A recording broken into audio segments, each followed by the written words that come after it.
She was 16 when the world broke her, but it was her daughter who helped her heal. Sometimes, life builds a river between who we were and who we become. And crossing it takes more than courage. It takes love, loss, and time. Ajigunal in the morning was a blend of gospel, frying akara, and danfo horns. Tin roofs glinted in the rising sun, puddles from yesterday's rain reflecting the skeletons of half-finished buildings. Ifetayo knew every corner of this Lego suburb. The sharp turn by the broken transformer, the footpath through Mama Cootie's pepper garden, and the muddy shortcut that took her straight to Abiel High School. She was 16 and used to waking before dawn. Her mother, Mama Risi, sold rice and stew in front of their house. Her father, Baba Fatai, was often either at his vulcanizing shed or passed out behind it, reeking of ogagoro. Tayo, her mother called from outside. Come and take this 20 naira and buy matches. Ifetayo grabbed her wrapper and slipped outside, her legs still sore from yesterday's walk to school.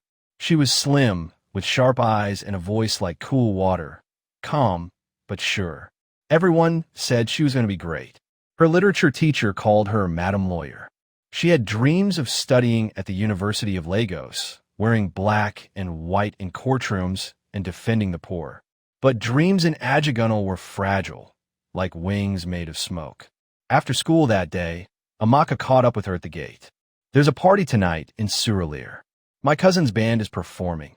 Amaka said, eyes twinkling. We must go. Ifetayo hesitated. My mom won't agree, and I don't even have what to wear. Borrow my red blouse. Just sneak out small. It's only one night. That one night changed everything. The party was loud and pulsing with life. The compound in Suralir had been cleared out, speakers taller than a child boomed with Afrobeats, and sweaty bodies danced under colored lights. Ifetayo clung to Amaka, trying to enjoy herself, sipping small sips of Sprite, laced with something bitter she didn't understand. That's when she saw Dare. Senior Dare from secondary school. Now driving a Lexus, gold chain shining, cologne sweet like forbidden fruit. Fine girl, he said, his voice like melted sugar. You're grown-o. What are you doing here alone? I'm with my friend, she replied shyly. Come, let me show you something, he said, leading her away. Ifetayo looked back once.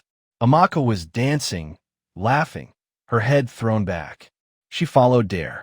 He led her to a back room, quiet, dimly lit. She sat on the couch, heart pounding. The rest came like a blur.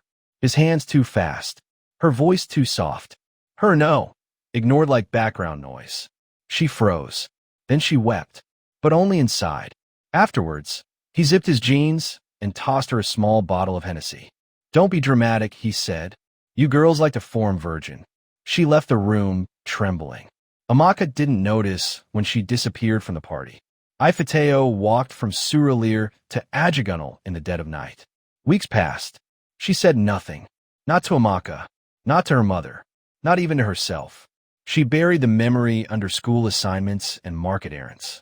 But when she stared at her reflection, she couldn't meet her own eyes. Then the vomiting began. At first, she thought it was malaria.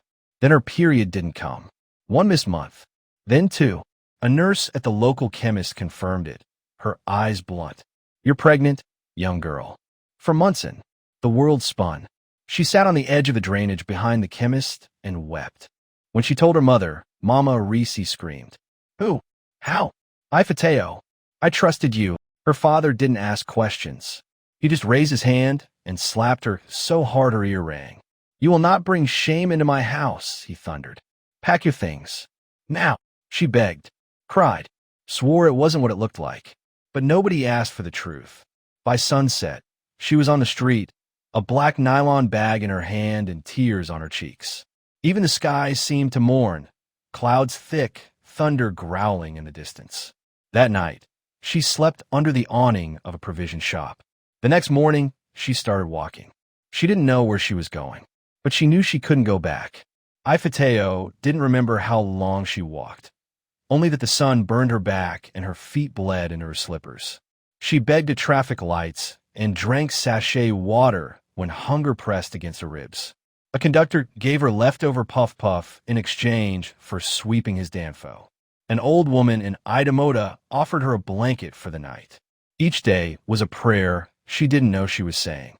By the time her belly grew round, she had learned the rhythm of Lagos, when to speak, when to disappear, when to blend into the market crowd like shadow. One morning, near Mushin bus stop, her body finally gave up. Her knees buckled. Her breath slowed. She collapsed on the sidewalk. A woman in a white uniform with a Bible tucked under her arm saw her and rushed forward. Her name was Sister Alyarimi. She didn't ask questions. She just whispered, "You're safe now, my dear," and carried her inside a small, church-run clinic behind her husband Carpenter's shed. When Ifetayo woke up, her hand was in a drip, and warm Oji was on the stool beside her bed. "Your child is strong," Sister Remy said gently. "But you have to want to live too." Ifetayo nodded slowly. But when night fell, guilt returned like a ghost. She slipped out of the clinic before dawn, leaving behind the only place that had shown her mercy. She believed she didn't deserve it. She ended up in Makoko, the floating slum, where houses perched on stilts and children rode makeshift canoes like veterans of war. The smell of fish, smoke, and river rot filled the air. There, Ifetayo met Ayesad, a widow who took her in without question. She gave her a mat to sleep on and taught her how to roast fish for the roadside. No one in Makoko asked about your past. Everyone was trying to forget something. It was under a tin-roofed shack, one stormy night, that Ifetayo's water broke. There was no nurse, no clean bed, no sterile tools. Only rain pounding on zinc and Ayesada's old hands holding her legs apart. She screamed through hours of pain, clutching rags between her teeth. Her body shook. Her mind floated. Then a cry. Piercing. Pure. A girl. They wrapped the child in a faded Ankara cloth and placed her in Ifetayo's arms. She looked down at her daughter. Brown eyes, round cheeks, small fists fighting the air, and wept not from pain, but from something she couldn't name. Maybe grief. Maybe awe. Maybe the feeling of being seen for the first time. "I'll call her Tiniola," she whispered. "Something to remind me joy is still possible." That night, she made a decision. She would leave Lagos. She would go somewhere far. Start over. Not for herself, but for this child. Her child deserved a future not stained by her past. Ifetayo and baby Tinny left Makoko at dawn. With a small polythene bag of belongings and a baby tied to her back, she began a new chapter. She begged her way onto a cargo truck carrying yams toward Abeokuta. The driver, a soft-eyed man named Baba Alani, asked no questions. He handed her a boiled egg and said, "I have daughters too." He dropped her at the Ayatoro roundabout, just as the sun dipped behind the hills. She stood for a long time, watching people move, market women, boys playing football, a town that didn't know her name. That was what she needed. She introduced herself to a roadside food seller as Mama Tenny. The woman smiled. "A young mother. You'll survive here." And just like that, she had become someone else. Mama Tenny began washing clothes for people. She worked from sunrise to nightfall, her back bent, fingers raw. But each time she returned home to see baby Tenny cooing in her raffia basket, she felt purpose spark again. Months later, she met Aya Bolanel, the town's aging midwife. One of her clients had collapsed during labor, and Mama Tenny, passing by, jumped in to help, instinct guiding her hands. "You have strong hands," Aya Bolanel told her after. "Come and work with me." That was how her new calling began. She learned to mix herbs, time contractions, catch babies bury afterbirth. She learned to whisper comfort into the ears of screaming mothers. Over the years, she became more than just Mama Tenny. She became the midwife of Ayatoro. People respected her, trusted her, brought their secrets to her, but she never told them hers. In private moments, when the rain returned or when Tenny's face mirrored theirs, her past knocked softly, but she never opened the door. Instead, she focused on her daughter, who was now growing into a sharp, brilliant teenager with eyes too curious for her own good. By the time Tiniola turned 17, she was taller than her mother and sharper in tongue. Her brilliance shone at St. Jude's Girls Secondary School in Ayatoro, top in biology, respected in debate club, admired by teachers and feared by boys. But there was a restlessness in her, like wind trapped in a bottle. "I want to be a doctor," she told Mama Tenny one night, as they peeled a gussie under the moonlight. "I want to help women. Like you." Mama Tenny smiled, pride glowing in her eyes. "You'll do more than I ever could." Tenny paused. "But why didn't you ever become a doctor?" "I didn't get the chance," she replied quickly. That was how most of their conversations about the past ended, with the door gently closed. But Tenny had grown tired of closed doors. One afternoon, while rummaging through an old woven basket looking for thread, she found a faded photo. Two girls in uniform, one unmistakably her mother, younger and softer, smiling beside a friend. Written on the back, IFE and Amaka, JSS 3 Graduation Day, 2003. Tenny's heart skipped. Who was Amaka? And who was Ife? That evening, Tenny waited until her mother finished her evening bath. Then she walked into the room, photo in hand. "Mummy, who is Amaka?" Mama Tenny froze mid-towel wrap. "Where did you get that?" she asked quietly. "In the sewing basket." "Who is she?" Mama Tenny sat down slowly, her legs weak beneath her. She stared at the photo like it was a mirror she'd long avoided. Her name was Amaka. "We were best friends. Long ago. In Lagos." Tenny's eyes narrowed. "So your name is Ife?" A long silence. Then a nod.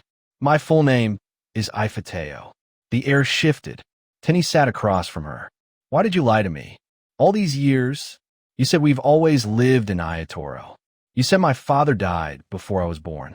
Mama Tenny's voice broke. "Because I was ashamed. Because I didn't know how to tell you." "Tell me what?" And in that moment, the wall she had built for nearly 2 decades began to crack. "I was 16, Mama Tenny said, voice trembling. "I was tricked, Hurt. I never wanted to bring you into that pain. I wanted to protect you from what made you." Tenny was silent, her face a storm. "Don't I deserve to know who I am?" she whispered. Mama Tenny looked up, tears flowing freely. "You are not the thing that happened to me. You are the joy that came despite it." But Tenny stood and walked out into the night. That was the first time she didn't return home until morning. Days passed. The house was quieter than it had ever been. Tenny avoided her mother, leaving early, returning late, barely speaking beyond nods. Mama Tenny tried to act normal, but even the walls seemed to sag with sorrow. One night, Tenny came home to find an envelope on her bed. Her name was written in careful script, Tiniola Adagok. Inside was a handwritten letter. "My dearest daughter, there is no excuse for the lies I told. I only ask for your understanding, not your forgiveness. My name is Ifetayo Risi Adagok. I was born in Ajigunal, Lagos. When I was your age, something terrible happened to me. I said no, but someone I trusted didn't listen. That night gave me a scar that changed my life, but also gave me you. I was afraid the truth would make you hate yourself. So I buried it. And in doing so, I buried part of myself too. You saved me, Tenny. Your laughter, your questions, your dreams, they kept me breathing on the days I wanted to disappear. I may not have given you the full story, but I gave you my full heart. You're not your past, and neither am I. With love that never wavers. Ifetayo, your mother." Tenny read the letter 3 times. She held it against her chest and wept like a child. The next morning, she packed a small bag and told her mother, "I'm going to Lagos. I need to meet who you were." Mama Tenny didn't stop her. Instead, she nodded slowly and whispered, "Tell Amaka, Ifetayo remembers." Lagos smelled different now. It was noisier, hotter, more alive than Ayatoro. Danfo buses fought for space with Kiki riders, and hawkers yelled pure water like it was an anthem. Tiniola stood at the Ojota terminal with her backpack and her mother's letter in hand. Her heart beat fast, not from fear, but from the weight of history. She took a cab to Festac Town, following the return address scribbled on the back of an old envelope she found in her mother's sewing kit. The estate hadn't changed much. Iron gates, coconut trees, and balconies where children still dried clothes on ropes. Amaka's apartment was on the 3rd floor. Tenny knocked. The door opened slowly. A woman in her 30s, round-faced, with sleepy eyes and cornrows tucked under a scarf, stared at her. Yes. I'm looking for Amaka. Amaka Ibe. I'm Amaka, the woman replied, voice cautious. Tenny hesitated. You may not know me, but my mother is Ifetayo. Amaka blinked, frozen. The bag of okra she was holding dropped to the floor. Wait, Ifetayo? From Ajigunal? Tenny nodded. She asked me to find you. Amaka pulled her inside without another word. Amaka poured malt drinks and called her husband to say she'd be late to church. Then she sat beside Tenny and held her hand. Your mother was my best friend, she said, tears already in her eyes. We used to dream of becoming great women together. I never stopped looking for her. She never stopped remembering you, Tenny whispered. They sat for hours, talking, laughing, grieving. Tenny told her everything. The photo, the fight, the letter, Ayatoro. Amaka had told her about the party, about how she had searched Lagos hospital for days when Ifetayo disappeared, how she blamed herself for what happened. I should have protected her, Amaka said. She forgives you, Tenny replied. She just couldn't say it until now. Before Tenny left, Amaka handed her a photo album. Old pictures of Ajigunal, school events, sleepovers, market days. One photo stood out. Ifetayo and Amaka standing in front of a green gate, laughing with their arms around each other. Tenny kept it close to her chest the whole ride back to Ayatoro. Tenny arrived before dawn. Ayatoro was still asleep, its clay road silent under the dim glow of street lamps. She walked past the clinic, past the mango tree, past Mama Olaya's shop. When she reached home, her mother was outside sweeping. Their eyes met. Tenny walked forward and wrapped her arms around her. I met Amaka, she whispered. She misses you. Mama Tenny's lips trembled. I didn't think she would remember. She never forgot. Just like I won't forget what you did for me. They sat together, watching the sun rise slowly over Ayatoro. Later that week, Tenny stood on the bridge above the Ogun River, staring into the water below. She took out the letter and photo Amaka had given her and dropped a rose petal into the river. I may never know my father, she whispered, but I know my story now. It doesn't end in pain. Behind her, Mama Tenny stood, strong, heel proud. Mother and daughter walked away from the bridge, hand in hand, toward whatever life held next. Moral of the story: you're not your past. Don't let your old wounds decide your future. You can carry your scars with grace, but never let them become your identity. That brings us to the end of the story. What lesson did you take from it? Share your thoughts in the comment section. Don't forget to leave a like, subscribe, and turn on post notifications so you'll know whenever we release a new video. Also, feel free to share this with someone who might enjoy it. Thank you so much.